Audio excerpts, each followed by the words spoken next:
Hello and welcome to this lecture of Culture and Literature Aspects of the United Kingdom, created for the School of Education Department of the Rotterdam University of Applied Sciences. My name is Esther Vermaas. Today's lecture is about the education in the United Kingdom.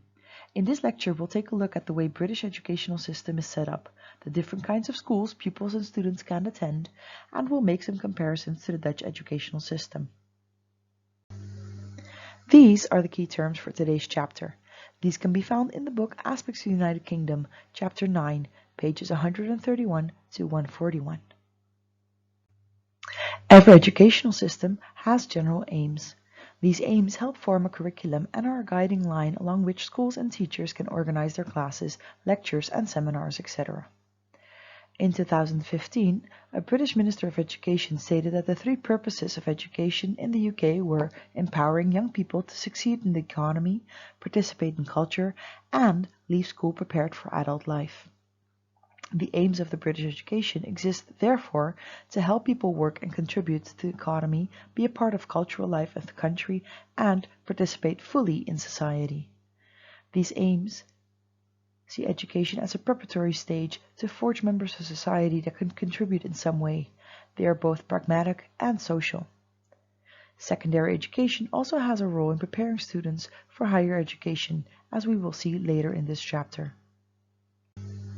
Here you can see a funny video about the comparison between American and British education.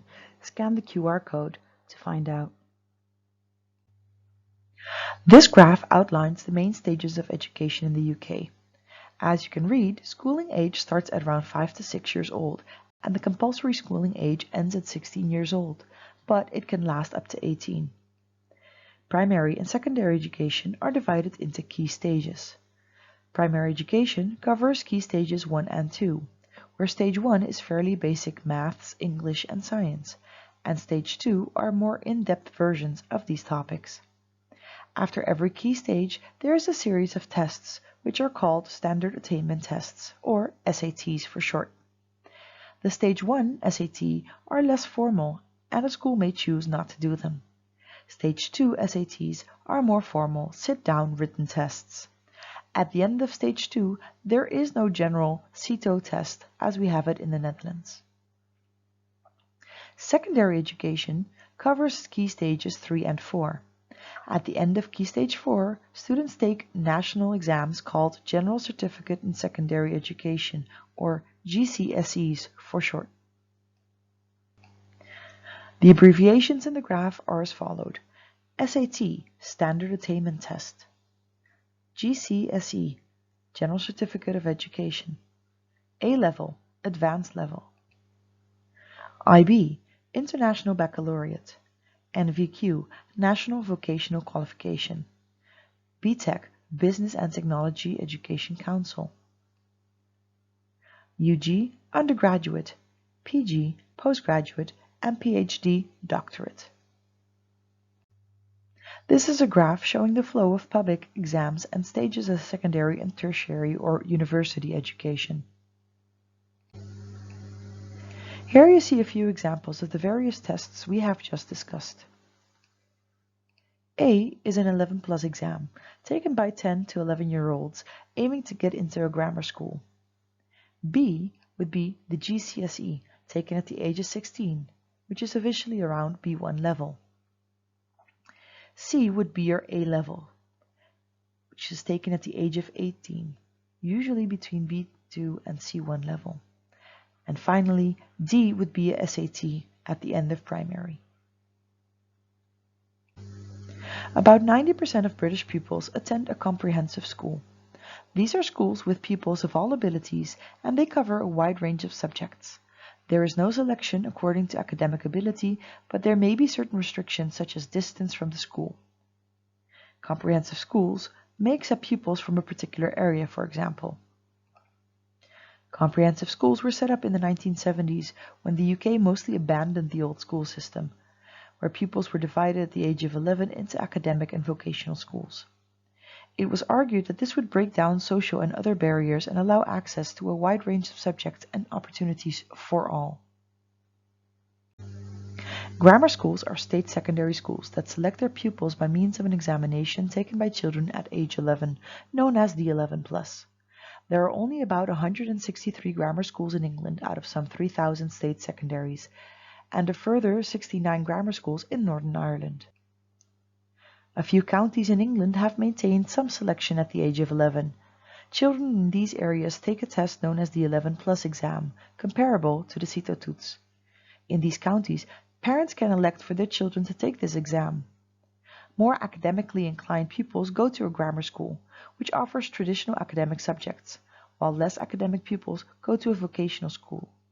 These used to be called secondary modern schools, but that is no longer the official name. About 5% of all British pupils go to a grammar school. Grammar schools are not located in all counties and only a few. 93% of UK pupils attend a state school, which is free. Public schools and state schools can be comprehensive schools, grammar schools, or vocational schools. The difference here is about whether your parents pay or not. Public schools often have an idealized reputation, shown in films as places where great leaders develop. State schools can have many different reputations.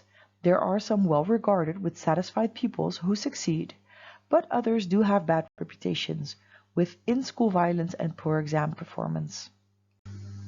About 7% of all pupils in the UK go to a school for which a fee is charged. The formal name for these schools is independent, in that they do not need to offer the national curriculum and do not need to follow national rules on their teacher qualifications.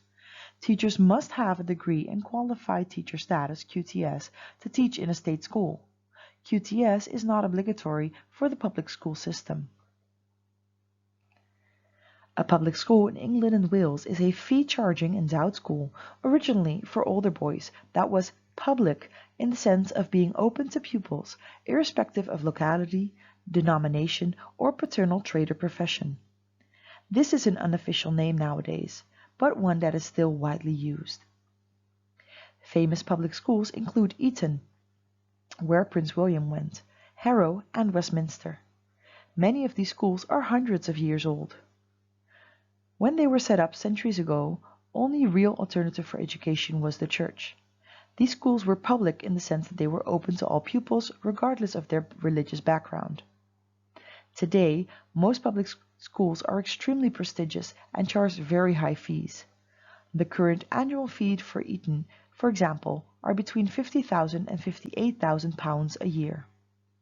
They offer a range of subjects, such as the more traditional Latin to advanced computer skills, often with small classes and modern facilities.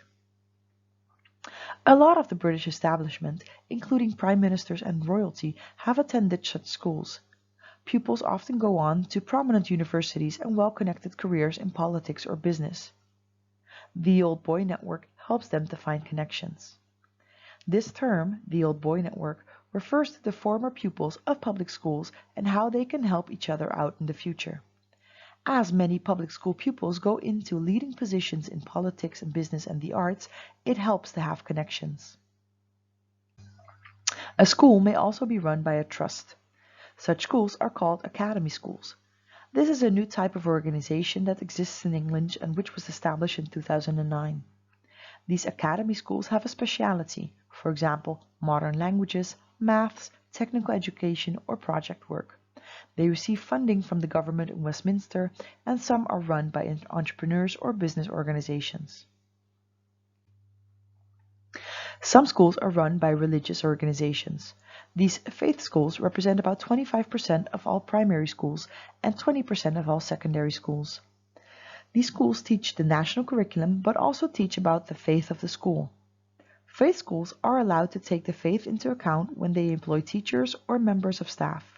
These schools are also allowed to give preference to children who practice the faith of the school when being considered for admission. Here you see Eton College schoolboys exiting their college building. You see them wearing the school's uniform, and as you can see, the more prestigious a school is, the more elaborate and fancy their school uniforms will look. 20 out of the 57 Prime Ministers of the UK have been pupils at Eton, as were Prince William and Harry, many in the British establishment, as well as powerful and rich foreigners.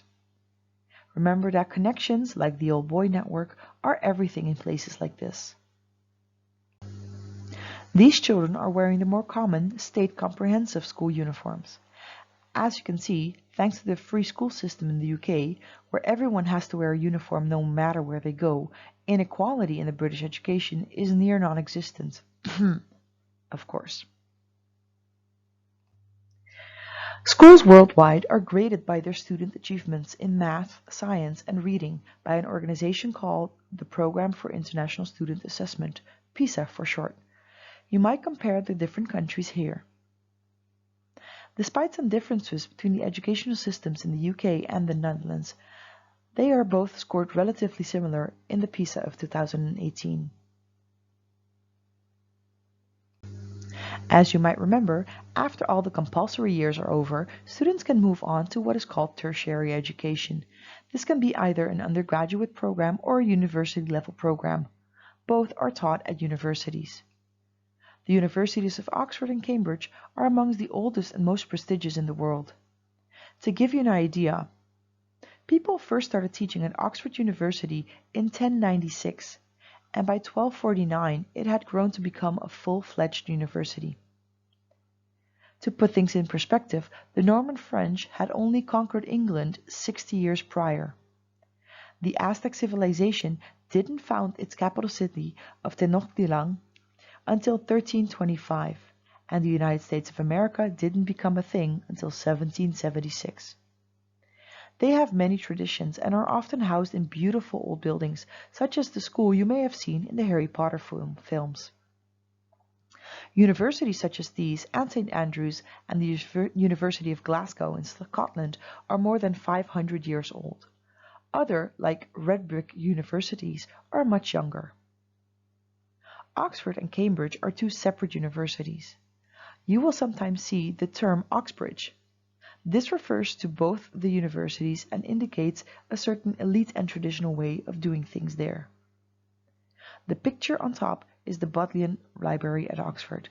The bottom picture shows the chapel of King's College at Cambridge University. The 1960s and late 1990s saw a significant increase in the number of universities founded, the so-called red brick universities. Red brick universities were originally built in large industrial towns such as Sheffield and Bristol. A red brick university was originally one of the 9 civic universities founded in major industrial cities in England in the 19th century. However, with the 1960s proliferation of plate glass universities and the reclassification of polytechnics in Further and Higher Education Act of 1992 as post-1992 universities, all British universities founded in the late 19th and 20th century in major cities are now sometimes referred to as red brick universities. This expansion of accommodation points us to a fairly recent trend. The costs of higher education have been increasing. Before 1998, students could apply for a grant to attend university, making higher learning essentially free. In 1998, however, alongside expanding tertiary education, the then Labour government introduced tuition fees. In 2022, these were a maximum of £9,250, approximately €10,800 per year. But this figure represents maximum fees for tuition only. There are additional costs for accommodation, food, transport, and so on. Overall, an undergraduate degree in the UK can cost around £50,000, around €58,000, over 3 years. Many students take out student loans to finance this, which they pay back at a later date when they start earning enough money. This is not the same in all nations. In Scotland, university tuition is currently free from students from Scotland. People from elsewhere, including England, Wales, and Northern Ireland, will pay up to £9,250 a year. Until Brexit, this fee was also applicable to EU nationals. Non-EU nationals, for example from the US, have to pay up to £17,000 per year. Most bachelor degrees take 3 years. Some courses last 4 years if one of them is spent outside the university, on work placement in a company or somewhere in industry. Such courses are often called sandwich degrees. Typically, students spend years 1 and 2 on campus, year 3 on a work placement, and year 4 back on campus. This table is taken from the book, page 142 to be exact. It is a comparison of some British and Dutch qualifications.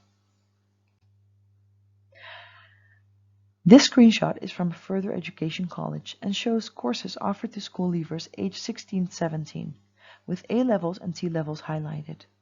A range of shorter vocational courses are also on offer. For education resembles MBO. Here you see a comparison between different educational terms between the United Kingdom and the Netherlands. Take some time to familiarize yourself with these terms. And last but not least, a funny clip. Ask yourself if you feel you recognize any of your HR teachers in the way the American or British teachers discipline their students or pupils. I dare you. Thank you for watching, and good luck studying.